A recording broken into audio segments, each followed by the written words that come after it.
have begun.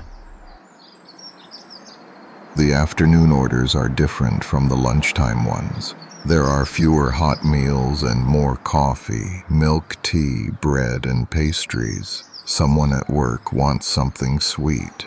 Someone at home remembers the bakery nearby. Your first group of orders comes from the ground floor of the shopping center. At the coffee shop, paper cups have been fitted into a cardboard holder and sealed with stickers. Next door, 2 cups of milk tea are turning beneath a sealing machine. You confirm the numbers and place the coffee on one side of the box. The milk teas go on the other. You fit a divider firmly against the cups and pass a strap around them. The drinks look completely peaceful. One turn in the road may give them different ideas. So you check them once more. The lids are sealed. The bags are upright. The straws are packed separately.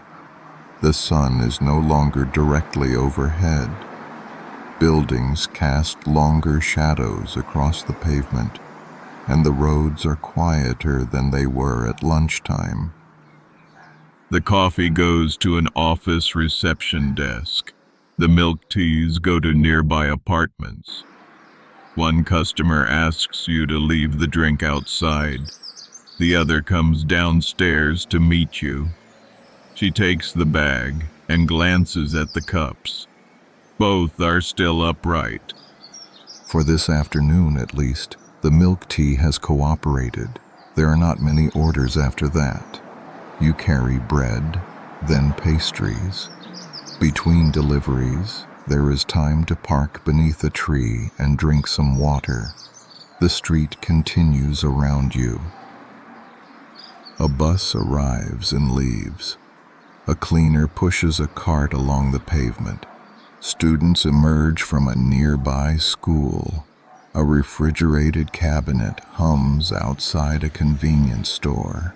When there is no order, you can remain on the scooter with both feet on the ground and watch people cross the intersection. A few minutes later, a new address appears. You put on your helmet and begin the next short journey. Before 5, the sunlight becomes warmer. There is still a line at the coffee shop, but the restaurants have begun preparing dinner. New stacks of containers appear near the doors. From the kitchens comes the sound of woks and spatulas beginning again. The dinner rush is almost here. After 5, the city becomes busy for a second time. People leave the subway station and walk toward buses or bicycles. Restaurant signs come on, and warm lights appear one by one in apartment windows. Dinner bags are usually heavier than afternoon drinks. They may contain rice, vegetables, and soup, or only one bowl of noodles and a small dessert. You collect 2 dinners from a home-style restaurant. The worker ties both bags securely. You place the heavier containers along the bottom of the box and keep the soup against the inner wall. Both customers live in the same compound. You follow a familiar road toward the east. The sky is not fully dark, but the streetlights have come on. Office workers are leaving the buildings you visited at noon. You are riding more often toward apartments. The direction of the day is slowly reversing. At a wide road, you need to turn into the scooter lane. A car is approaching, so you stop and prepare to let it pass. But the car slows down early. The driver does not sound the horn. He simply lifts one hand and leaves space for you to enter first. You raise your own hand in thanks and make the turn. The moment lasts only a few seconds. The car continues. You continue.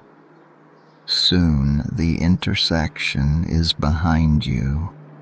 At the residential compound, a guard points toward the second row of buildings.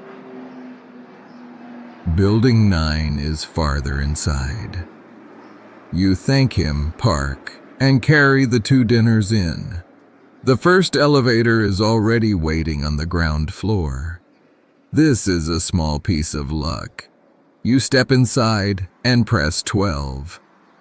The doors close, the outdoor sounds disappear, and for a little while, there is only the soft movement of the elevator.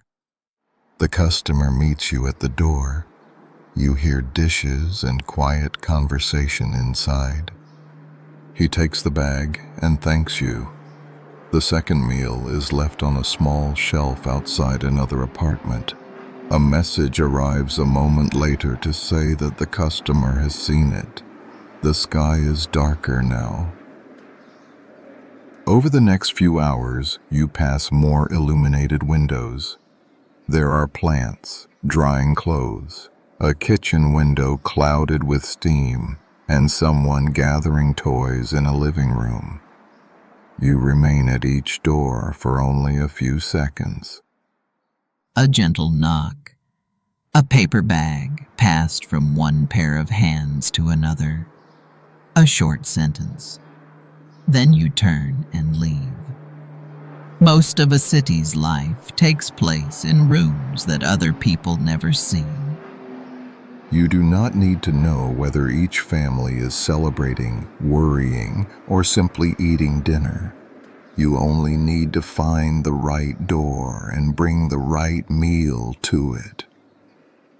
The dinner period is busy, but you do not allow it to become frantic. You know the slower restaurants, the crowded roads, and when to wait through one more red light. Experience does not mean you never have to wait. It means you know what to do while you are waiting. Around 8, the orders begin to spread farther apart. The streets are still bright, and the restaurants are still open. But the second busy period of the day